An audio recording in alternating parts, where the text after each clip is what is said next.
من فضلك اتفضل. انقذوا مصر، انقذوا انقذوا مصر، انقذوا مصر يا قضاة مصر، انقذوا مصر، انقذوا مصر، انقذوا مصر. من فضلك عشان ما اضطرش اخرج حد من القاعة. اتفضل استاذ خالد، اتفضل اقعد مكانك. اتفضل من فضلك اقعد مكانك. اتفضل. مش عايز اسمع صوت بدل ما اخرجكم بره. بسم الله الرحمن الرحيم.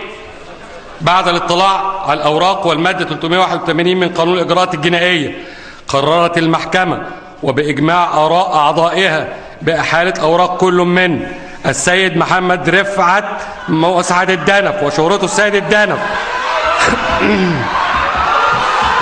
محمد رشاد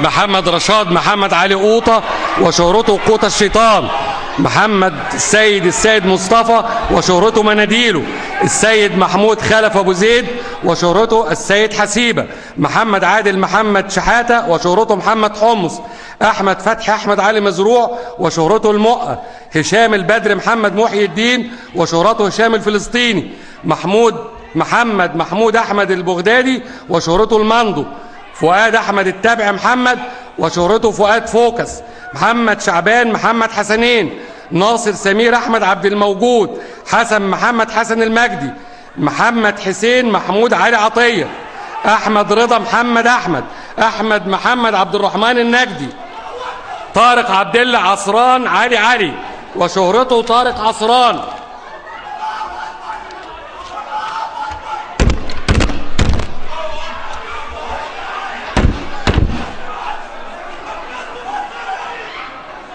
طارق عبد الله عصران علي وشهرته طارق عصران، عبد العظيم غريب عبده وشهرته عظيمة، محسن محمد حسين الشريف وشهرته محسن القص، وائل يوسف عبد القادر محمد وشهرته وائل سيكا، محمد دسوقي وشهرته الدسة، محمود علي عبد الرحمن صالح لفضيلة مفتي جمهورية مصر العربية لأخذ الرأي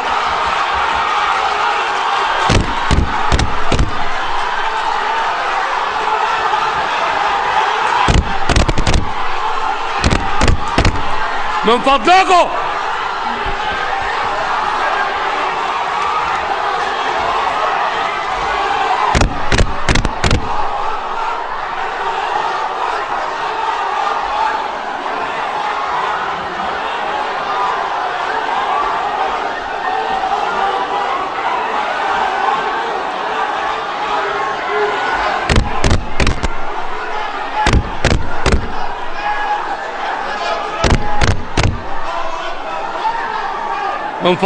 من فضلكم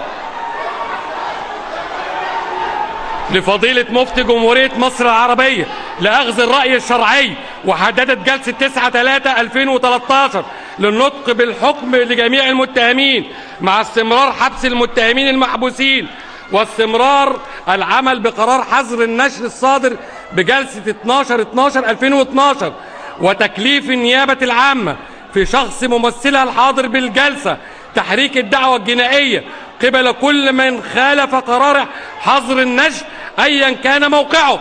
رفعت الجلسة.